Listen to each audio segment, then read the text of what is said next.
श्रीनिवास जी का पूरा नाम मास्ती वेंकटेश अय्यंगार है। उनका जन्म 6 जून 1891 ईस्वी में कोलार, कर्नाटक में हुआ था। श्रीनिवास जी का देहावसान हो चुका है। वे कन्नड़ साहित्य के सर्वाधिक प्रतिष्ठित रचनाकारों में एक हैं। उन्होंने कविता, नाटक, आलोचना, जीवन चरित्र आदि साहित्य की प्रायः सभी विधाओं में उल्लेखनीय योगदान दिया। साहित्य अकादमी ने उनके कहानी संकलन सरना कथेगुलु को सन 1968 में पुरस्कृत किया। उन्हें ज्ञानपीठ पुरस्कार भी प्राप्त हुआ। यह कहानी कन्नड़ कहानियाँ नेशनल बुक ट्रस्ट इंडिया से साभार ली गई है। इस कहानी का अनुवाद B.R. नारायण ने किया है। मंगम्मा बरसों से हमें बारी से दही दिया करती है। बेंगलुरु की तरह दूसरे शहरों में रोज आकर दही देना और महीने के बाद पैसे ले जाना बारी कहलाता है। पर लगता है कि बेंगलुरु में ऐसी बारी का रिवाज नहीं। आमतौर पर जब भी मंगम्मा हमारे मोहल्ले में आती तब वो हमारे घर आकर दही लोगी मां जी बहुत बढ़िया है कहती हैं। हमें आवश्यकता होती तो हम ले लेते और उसे दिन के भाव के अनुसार उसके पैसे दे देते या अगले दिन चुका देते। ये हमारी उसकी बारी की रीति है। वह अवलूर के पास किसी गांव की है। उस गांव का नाम शायद वेकंठपुर या कुछ ऐसा ही है। आते समय हमारे मोहल्ले से होकर ही आना पड़ता है और जाती बार भी हमारी तरफ से ही जाना होता है। मैं उससे जरा अच्छी तरह बात करती हूँ, इसलिए कभी कभी गांव से आते समय और सारा दही खत्म करके जाते समय दोनों बार मेरे पास आ जाया करती। आकर आंगन में थोड़ी देर बैठती, सबसे बातें करती, पान सुपारी खाती। ना रहने पर कभी कभी हमसे पान सुपारी मांगकर खाकर गांव जाती। ऐसे मौके पर यदि मेरे पास समय होता तो वह अपना दुख सुख भी बताया करती। मुझसे भी दुख सुख पूछती। मैं भला क्या सुनाती? यहीं की बिल्ली ने दूध पी लिया, चूहे ने कपड़े में छेद कर दिया, तब वह दुनिया ही ऐसी है कहकर अपने अनुभव की बातें सुनाती। बाद में यह भी कहती कि इस दुनिया में किस ढंग से चलना चाहिए। मंगम्मा मुझे अच्छी लगती। मुझ में और उसमें बहुत घनिष्ठता हो गई। कोई 1 महीने पहले की बात है। मंगम्मा ने सवेरे सवेरे आवाज लगाई, दही लोगी माँ जी। मैं भीतर कुछ कर रही थी। मेरा बेटा बोला और पास जाकर दही दो कहकर उसने हाथ फैलाया। मंगम्मा ने मटकी से थोड़ा अच्छा गाढ़ा दही निकालकर उसकी हथेली पर डाल दिया और बोली, जरा माँ जी को जल्दी से भेज दो, मुझे जाना है। इतने में मैं आ गई। मंगम्मा बोली, माँ जी, सोनी जैसा बेटा पैदा किया है। जैसे गुण तुम्हारे हैं वैसे ही उसे मिले हैं। पर इन सब से क्या, लड़के के बड़े होने की देर है, फिर तो पता नहीं कैसी बहू आएगी। अब जो बच्चा अम्मा अम्मा करता पीछे पीछे घूमता है, उसे ही ये बात पता नहीं होगी कि अम्मा जिंदा है या मर गई। मैंने पूछा, मंगम्मा क्या हो गया? बेटे ने तेरी बात नहीं मानी। वह फिर से बोली, छोड़िए माँ जी, भांवरे लेकर आया। पति ही जब बात नहीं पूछता था तो बेटा क्या सुनेगा। इस पर मैंने पूछा, तेरे घर वाले ने तेरी बात नहीं मानी क्या? वह कहने लगी, अरे माँ जी, मेरे भाग्य में एक अच्छी धोती नहीं थी, किसी और ने पहन ली। वो साड़ी के चक्कर में उसी के पीछे लग गया। जो भी हो वो समझता रहा मेरा घर है, मेरी घरवाली है। इसलिए मैं भी चुप रही कि घरवाला तो है। सच कहती हूँ, अमृत बेचती रही, पति खा गई। पता नहीं मेरे नसीब में क्या क्या लिखा है। पर आपको एक बात कहती हूँ, ध्यान रखिएगा। घरवाला जब घर आए तो अच्छी तरह कपड़े लत्ते पहनकर घूमा कीजिए। मर्दों का मन बड़ा चंचल होता है। उनकी पसंद की साड़ी, ब्लाउज पहनकर घूमा कीजिए। फूल, इत्र आदि लगाकर उनके मन को बस में करना चाहिए। आपने जो साड़ी पहन रखी है काम धंधों के लिए ठीक है, जब घर में अकेली रहती है तब के लिए ये ठीक है। शाम के समय एक बढ़िया साड़ी पहनकर रहना चाहिए। देखिए माँ जी, आदमी को ढंग से बस में रखने के 3-4 गुण हैं। कुछ लोग कहते हैं कि टोना टोटका करो या जड़ी बूटी खिला दो। अरे कहावत है, दावा करने से तो मशान ही जगता है। ऐसे लोगों की बातें नहीं सुननी चाहिए। कोई न कोई स्वाद की चीज बना कर दीजिए। आँखों को तृप्त करने को अच्छी तरह से कपड़े लत्ते पहन ओढ़कर, दुखी रहने पर भी हंसकर बात कीजिए। घर के लिए जो चाहिए एक बार खूब मंगवा लीजिए, पर बार बार मत मांगिए। पैसा जोड़कर जरूरत पड़ने पर 1-2 रुपए उन्हें थमा देना चाहिए। ये है सबसे बड़े टोने टोटके। घरवाली ऐसा करे तो घरवाला घर में कुत्ते की तरह रहता है। अगर ऐसा न करे तो गलियों में भटकता है। मुझे मंगम्मा की बात के चमत्कार से आश्चर्य हुआ। 2 इधर उधर की बातें करके मैंने उसे भेज दिया। कोई 15 दिन पहले जब मंगम्मा घर आई तो लगा कि वह बहुत दुखी है। मैंने पूछा, क्यों मंगम्मा, ऐसी क्यों हो? वह बोली, क्या बताऊं माँ जी, ऐसा लगता है मेरी किसी को भी जरूरत नहीं। यह कहकर उसने अपने पल्ले से आंसू पोंछे। मैंने पूछा, क्या हुआ? बेटे ने कुछ कह दिया? उसने कहा, हाँ माँ जी, कुछ ऐसा ही हो गया। बहू ने किसी बात पर पोते की खूब पिटाई कर दी। तो मैंने कहा, क्यों री राक्षसी, इस छोटे से बच्चे को क्यों पीट रही है? तुम मेरे ऊपर चढ़ बैठी, खूब सुनाई। उसने तब मैंने भी उससे कह दिया, मैं तेरे घरवाले की माँ हूँ, तू मुझसे इतनी जवान लड़ा रही है। आने तो दे उसे, वो महाराजा घर आया। उससे मैं बोली, देख भैया, इसने बेमतलब में अनजान बच्चे को इतनी जोर से पिटा। मैंने मना किया तो मुझे ही चार सुनाती है। तू जरा अपनी घरवाली को अकल सिखा। इस पर बोली, मुझे क्या सिखाएंगे? लड़का अगर कुछ उधम करता है तो उसे मना करने का हक मुझे नहीं। तुमने जैसे इन्हें पैदा किया वैसे ही मैंने उसे पैदा किया। मुझे क्या अक्ल सिखाने चली है? जो भी हो माँ जी, वो उसकी घरवाली है। मैं माँ हूँ, उसे कुछ कहा तो पलट कर जवाब देती है। मुझे कहे तो मैं क्या कर सकती हूँ? इस पर वो बोला, हाँ माँ, वो अपने बेटे को मारती है तो तुम क्यों उसके झगड़े में पड़ती हो? तुम मुझे दंड दो। तब मैंने कहा, क्यों रे, मुझसे गलती ही हुई। मुझे बहुत गुस्सा आया माँ जी, बात मेरे मुंह से निकल ही गई। क्या कहता है रे, बीबी ने तुझ पर जादू फेरा है?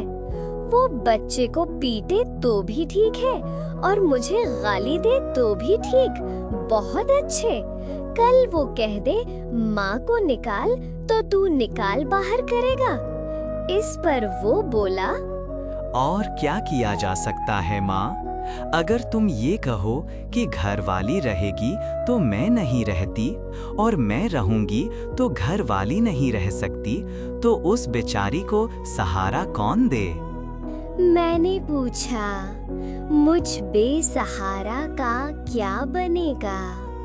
तो उसने कहा, तुम्हारा क्या है माँ? तुम्हारे पास गाय बैल है, पैसा है, तुम्हें क्या मैं पाल सकता हूँ? मैंने पूछा, तुम्हारा कहना है कि मैं अलग हो जाऊं? इस पर उसने साफ कह दिया, तुम्हारी मर्जी। अगर तुम अलग होना चाहती हो तो रोकूंगा नहीं। मैं तुम्हारे झगड़ों से तंग आ गया हूँ।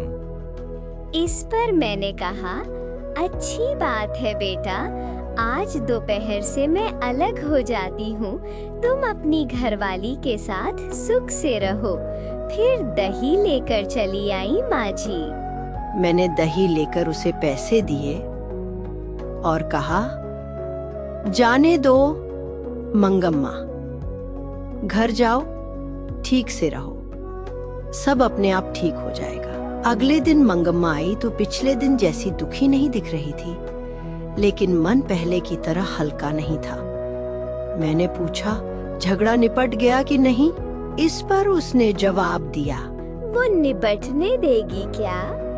कल दही बेचकर गई तो मेरे बर्तन भांडे अलग रख दिए थे, एक गुठले में रागी और एक में चावल, थोड़ा सा नमक मिर्च सब एक तरफ रखकर खुद खाकर और अपने पति को खिलाकर पाँव पसारी बैठी थी। आप बताइए माँ जी, झगड़ा कैसे निपटेगा? मैंने थोड़ा हिट्टू बनाकर खाया। शादी के बाद बेटा कभी अपना रहता है माँ जी। ठीक है, जब उन्हें नहीं चाहिए तो मैं ही क्यों जबरदस्ती करूं? अलग ही रहने लगी माँ जी। रोज उस बच्चे को थोड़ा सा दही देकर बाद में बेचने आया करती थी। आज ठीक उसी समय वो उस बच्चे को लेकर कहीं चली गई थी। मैं जानती हूँ कि उसकी ये चाल है कि मैं उस बच्चे से बात ना कर पाऊँ। इतनी छोटी सी बात की कैसा रामायण बनती जा रही है। मुझे आश्चर्य हुआ, पर मैं इसमें कुछ कर नहीं सकती थी। इधर उधर की कुछ बातें करके मैंने मंगम्मा को विदा किया। बाद में एक दिन मैंने वह बात उठाई ही नहीं। ऐसा लगा कि वह अलग ही रहने लगी है। एक दिन उसी ने पूछा, माँ जी, आप जो मखमल पहनती है ना, वो कैसे गज मिलती है? मैंने पूछा, क्यों मंगम्मा? तो वो बोली, इतने दिन तो बेटे और पोते के लिए पैसा पैसा जोड़ती रही, अब भला क्यों जोड़ूं? मैं भी एक मखमल की ब्लाउज पहनूंगी। मैंने कहा, एक ब्लाउज के 7-8 रुपए लगते हैं मंगम्मा। उस दिन मंगम्मा ने जाकर दर्जी से वह कपड़ा लिया और वहीं सिलने दे दिया। दूसरे दिन पहन कर आई। मुझसे कहने लगी, देखिए माँ जी, मेरा सिंगार। घरवाली के रहते एक अच्छी साड़ी नसीब नहीं हुई, वो तो किसी के पीछे लगा था। मैंने बेटे के लिए पैसे जोड़, अब वो लड़का ऐसा हो गया, अब कैसा है मेरा सिंगार? मुझे लगा कि बेटे से अलग होने के कारण दुख से मंगम्मा को जरा मतिभ्रम हो गया है। जब ज्यादा दुख आ जाता है तब हर किसी को ऐसा ही हो जाता है। मैंने कुछ न कहा, पर सोचा इस जैकेट के कारण उसे किसी दूसरे से झगड़ा मोल लेना पड़ेगा। उनके गांव का एक लड़का बेंगलुरु में पढ़ रहा था। वह फिरंगियों की तरह अथवा पढ़े लिखे हम जैसे की तरह जरा नफासत से कॉलर टाई पहनता था। जरा शौकीन था। उसने एक दिन मंगम्मा को देखकर पूछा, क्या बात है अम्मा, एकदम मखमल की जैकेट ही पहन ली। क्या रे लड़के, यूं बड़-बड़ कर बातें कर रहा है? तू गले में फांसी लटकाए घूमता है, मैं जैकेट नहीं पहन सकती। दोनों में तू मैं हो गई। पास खड़े 4 लोग हंस पड़े। अगले दिन मंगम्मा ने ही यह बात मुझे सुनाई। दूसरों की बात तो दूर, उस बहू ने भी मंगम्मा को सुनाते हुए कहा था, बहू को एक जैकेट सिलाकर नहीं दी, सास अलग हो गई और अब मखमल की जैकेट पहनने लगी है। मंगम्मा ने ब्याह में बहू को कर्णफुल, कड़े, झुमकी, कान की, जंजीर, कनकी और नगड़ी सब दिया था। बाद में भी साल के साल कोई न कोई गहना बनवा देती थी। वह तो बहू को याद नहीं रहा। मंगम्मा उसकी बात सुनकर 1-2 बार तो चुप रही। बाद में वह अपने को रोक न पाई। एक दिन रात को जाकर बेटे से कह दिया, तेरी घरवाली बड़ी बड़ी बातें बनाती है, मेरे जैकेट पर ताने कसती है, कहती है मैंने उसे कुछ भी नहीं दिया। क्या मैंने कुछ नहीं दिया? कड़े, कर्णफूल, झुमकी, पदक, क्या ये सब मेरे दिए हुए नहीं? बहू ने पति को बोलने का मौका ही नहीं दिया। वही बोली, अब तो घरवाला भी नहीं, ऊपर से बुढ़िया भी हो गई है। अब कर्णफूल और तगड़ी पहनोगी? ले जाओ, पहन लो। पति ने उससे कहा, क्यों री, तू बकवास किए जा रही है? फिर माँ से बोला, माँ, मैं तुम लोगों का झगड़ा पसंद नहीं करता। अगर तुम्हें चाहिए तो सारे जेवर ले जाओ। माँ जी, रास्ता चलने वाले भी इस तरह से बात नहीं करते। चाहिए तो जेवर लेकर चली जाओ, कहकर उसने सारा दोष मुझ पर ही मढ़ दिया। अब ये जन्म किस लिए? यह सुनकर मुझे बड़ा दुख हुआ। वह भी इसलिए कि बुढ़िया ने अपने पोते को पीटने से मना किया था। भला ये क्या हो रहा है? बात मुझे बाद में समझ में आई। जहां भी देखो झगड़े का कारण ऐसा ही होता है। जब कोई एक दूसरे को पसंद नहीं करता, तब छोटी बातें भी बड़ी हो जाती हैं। बेकार के झगड़े उठ खड़े होते हैं। उससे संबंधित सभी लोगों को बेहिसाब दुख उठाना पड़ता है। कुछ दिन बाद एक दिन मंगम्मा बोली, माँ जी, आप बहुत भली हैं। मेरे पास थोड़े से पैसे रखे हैं, उसे कहीं बैंक में रखवा दीजिए। उन पर कई लोगों की आंखें लगी हैं। मैंने पूछा, ऐसा क्या हो गया? वह बोली, माँ जी, कल ही की बात है। हमारे गांव में रंगप्पा नाम का एक आदमी है। वो कभी कभार जुआ हुआ खेलता है। बड़ा शौकीन तबीयत का है। मैं तब दही लेकर आ रही थी तो कहीं से टपक पड़ा और पूछने लगा, क्यों मंगम्मा, अच्छी तो हो?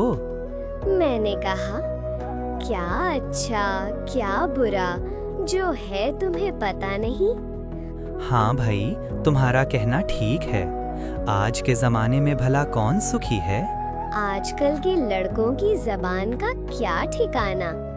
हमारी उम्र के लोगों को तो बस देखते रहना ही पड़ता है, और कर भी क्या सकते हैं।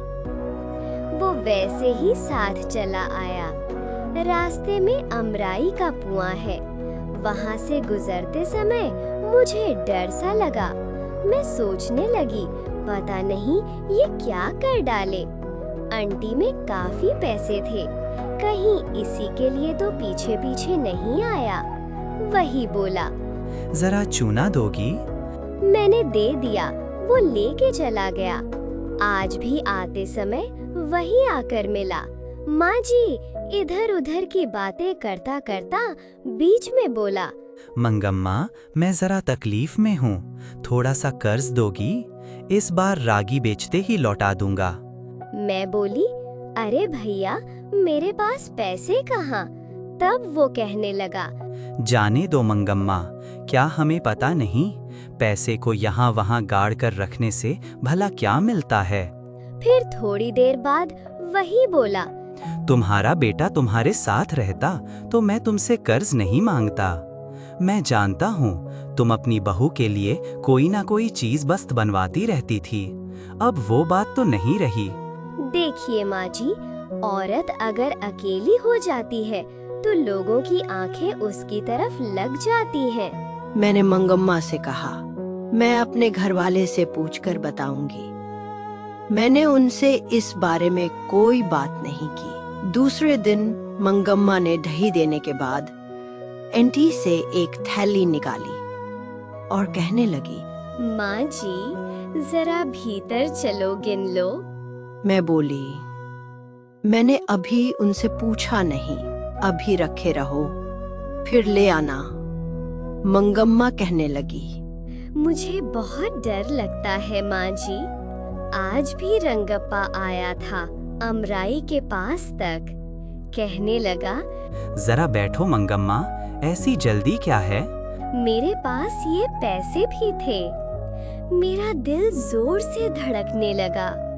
अगर मैं नहीं रुकती तो वो जबरन बांह पकड़कर बिठा लेता। इस डर से बैठ गई। वो दुनिया जहां की बातें करता रहा। बाद में मेरा हाथ पकड़कर बोला, मंगम्मा तुम कितनी अच्छी हो। जवानी में भी घरवाले ने मेरा इस तरह हाथ नहीं पकड़ा था। बाद में भी किसी और ने इस हाथ को नहीं पकड़ा। आज इसने आकर पकड़ा। मैंने हाथ छुड़ा लिया और पूछा, क्या बात है रंगप्पा, आज बड़े रंग में हो। मेरा अच्छापन देखने को तुम मेरे घर वाले हो क्या? कहते हुए उठकर तेजी से चली आई। माँ जी, कल उसने पैसे मांगे थे, आज उसने पान मांगा। जिसने मड़वे के तले बैठकर मोर बांधकर गठबंधन करके हाथ थामा, वो तो कभी का चला गया। भरी जवानी में घर वाले ने मुंह मोड़ लिया। कोई और होती तो ये सोचकर खुश हो जाती कि घर वाले ने तो पसंद नहीं किया, पर कोई तो पसंद करने वाला मिला। पर मैंने अपना धर्म नहीं छोड़ा। इस बदमाश ने आकर मेरा हाथ घर वाले से भी ज्यादा हक से पकड़ लिया था। मुझे लगा कि बेचारी का जीवन बेकार में ही दुखी होता जा रहा है। इसीलिए मैंने कहा, यह सब फजीहत का है कि मंगम्मा चुपचाप जो हुआ उस पर मिट्टी डालकर बेटे के साथ क्यों नहीं जाती। मैं तो रह जाऊंगी माँ जी, पर वो रहने दे तब ना। बेटे से यह सब बता दो। हाय राम, हो हल्ला करके मेरी बहू तो मुझे जाति से ही बाहर कर देगी। मुझे देर हो रही है माँ जी, चलती हूँ। कल अपने उनसे पूछकर रखिएगा। कहकर मंगम्मा चली गई। 1 घंटे बाद फिर आकर बोली, माँ जी आज एक बात हो गई। क्या? बच्चे के लिए थोड़ी सी मिठाई लेकर टोकरे में रख ली थी। मंगम्मा ने पहले ही बताया था कि उसके पोते को उसके पास वह आने नहीं देती। इसीलिए मुझे यह समझ में न आया कि बच्चा कौन सा है। मैंने पूछा, किस बच्चे के लिए? और कौन सा बच्चा माँ जी, मेरा पोता ही तो। तुम्ही ने तो कहा था वे तुम्हारे पास नहीं आने देते। उसकी माँ तो मना करती है, पर बच्चा क्या रुक सकता है। आंख बचाकर आ ही जाता है। कभी कभी जरा दूध पी जाता है, कभी दही मांग लेता है। थोड़ा सा कुछ मिल जाने पर नाच उठता है। जरा भी शोर मचाता है तो तेरी माँ सुन लेगी कहते ही चुप हो जाता है। बच्चों का खेल ही तो असली खेल है। उसी के लिए थोड़ी सी मिठाई लेकर रखी थी। वो सुकापुर है ना, उधर से आ रही थी। वहाँ एक आम का पेड़ है ना, उस पर बैठा एक कौवा झट से मिठाई की पुड़िया उठा ले गया। आज कैसी अजीब बात हो गई। एक मिठाई की पुड़िया चली गई तो क्या हो गया, फिर से खरीद लो। ये बात नहीं माँ जी, कहते हैं कि कौवा से आदमी का स्पर्श नहीं होना चाहिए। उससे क्या होता है? कहते हैं उससे जान का खतरा हो जाता है। मुझे लगा कि मेरे दिन पूरे हो चले। बाद में ये सोचकर खुशी भी हुई कि चलो अच्छा हुआ, ये जन्म किसी को भी नहीं चाहिए। अच्छा है जल्दी से भगवान के चरणों में पहुंच जाऊंगी। जो भी हो आज ही हो। तुम भी कैसी पागलपन की बातें कर रही हो। पहले तो कौआ को आसानी से मिठाई मिल जाए, ऐसे रख कर लाओ। अगर वो उठा ले जाए तो कहो कि जान का खतरा। ये कौन सी अकल की बात है? जाओ चुपचाप घर जाओ। तो आपका ये कहना है कि कोई डर नहीं है? डर वर कुछ भी नहीं। जितना झगड़ा होता है उम्र बढ़ती है। दोबारा उस बात ए में मत सोचो। हंसते हंसते घर जाओ। मंगम्मा चली गई। मैं उसकी मानसिक स्थिति सोचकर आश्चर्यचकित हुई। बेटा चाहिए, बहू चाहिए, पोता चाहिए, साथ ही वह घर की बड़ी है। यह लालसा छूटी नहीं। जीवन के प्रति एक विचित्र सी ऊब, फिर भी मरने की इच्छा नहीं और अनिच्छा प्रकट करने का मन भी नहीं। हम सोचते हैं ये गांव के लोग हैं, कुछ जानते नहीं, कोई लुकाव छिपाव नहीं। तो भी लोगों की मानसिक स्थिति के पीछे परतों पर पड़ते हैं। बड़े घर में छोटा घड़ा समाया है। मैंने सोचा ये कौन सा नाटकीय सूत्र है। मंगम्मा जब फिर से घर आई तो उसने एक समाचार दिया। अब पोता अपने माँ बाप को छोड़कर उसके पास आ गया है। वह बहुत खुश थी। उसके साहस की प्रशंसा करते हुए बोली, बित्ते भर का छोरा है। माँ को छोड़कर चले आने का मतलब क्या है? कल दोपहर को आए लड़के ने कहा, फिर से माँ के पास नहीं जाऊंगा। इतने दिन चोरी चोरी आया करता था। जब वो घर नहीं पहुंचा तो माँ ने आकर शोर मचाया, पीटने की धमकी दी।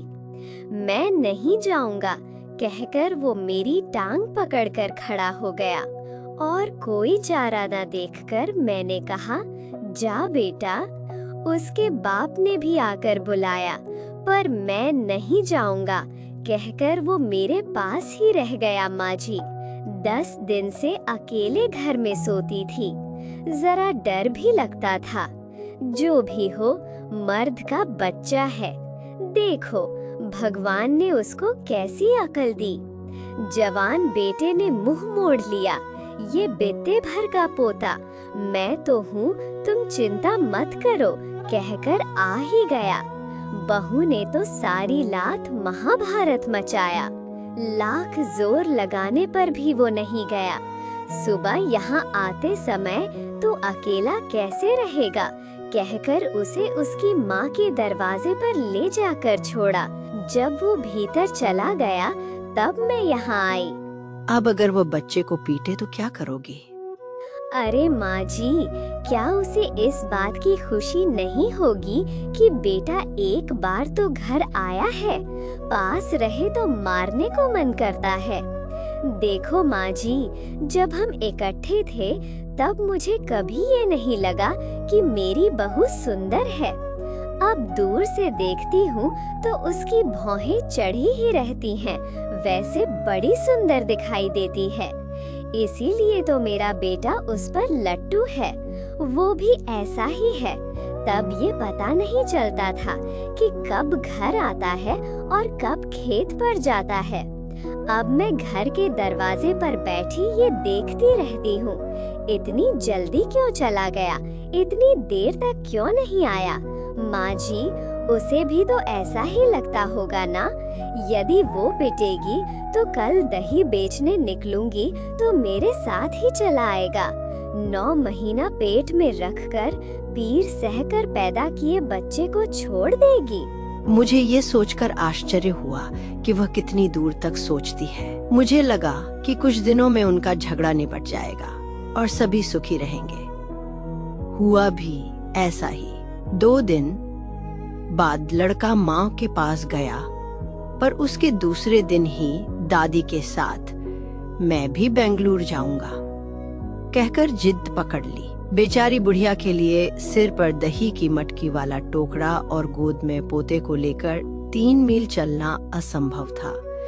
उसकी समझ में न आया कि क्या करे। बेटे और बहू ने आकर समझाया। उस दिन हमसे गलती हो गई, तुम भी गुस्सा करके यूं ही रहोगी तो कैसे चलेगा माँ।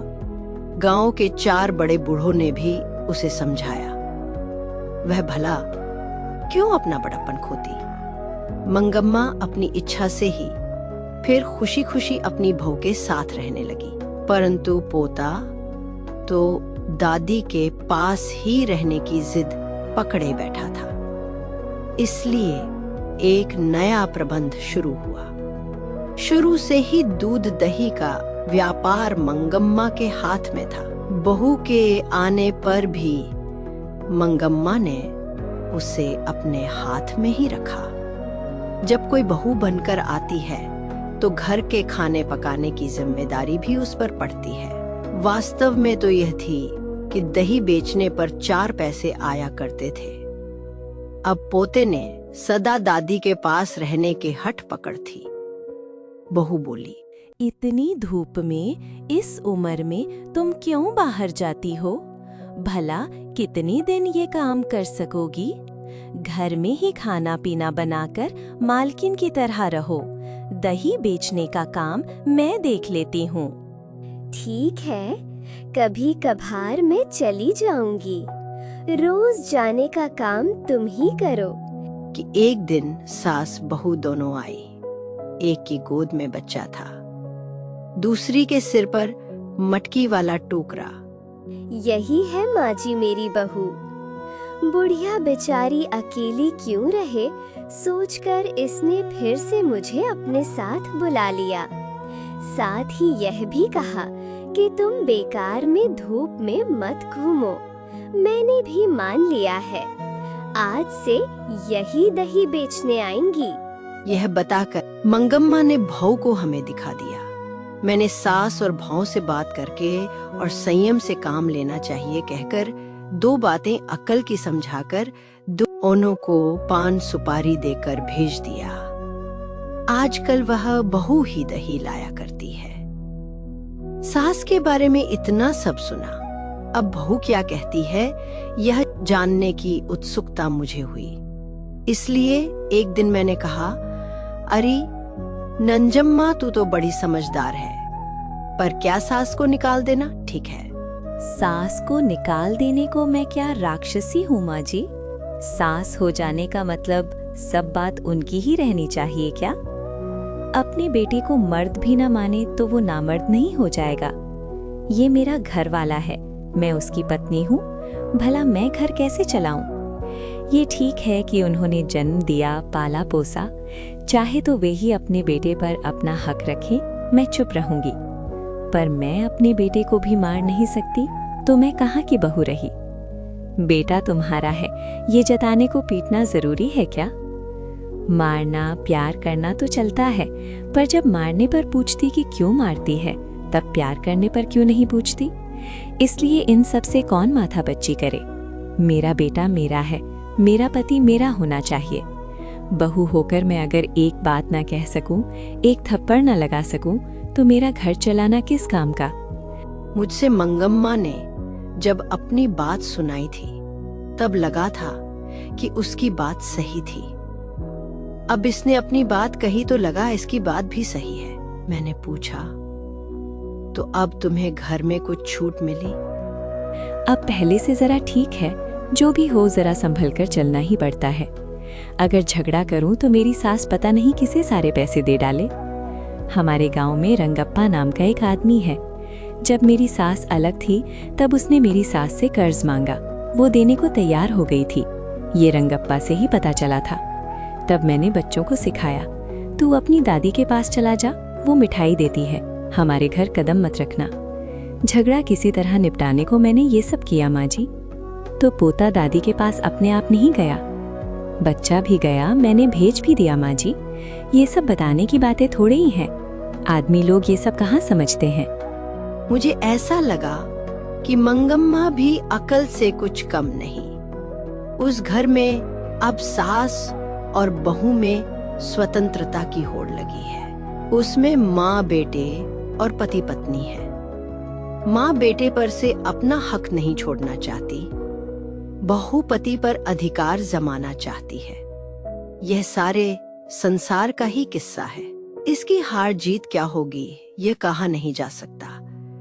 पानी में खड़े बच्चे का पांव खींचने वाले मगरमच्छ की सी दशा बहू की है। ऊपर से बांह पकड़कर बचाने की सी दशा माँ की है।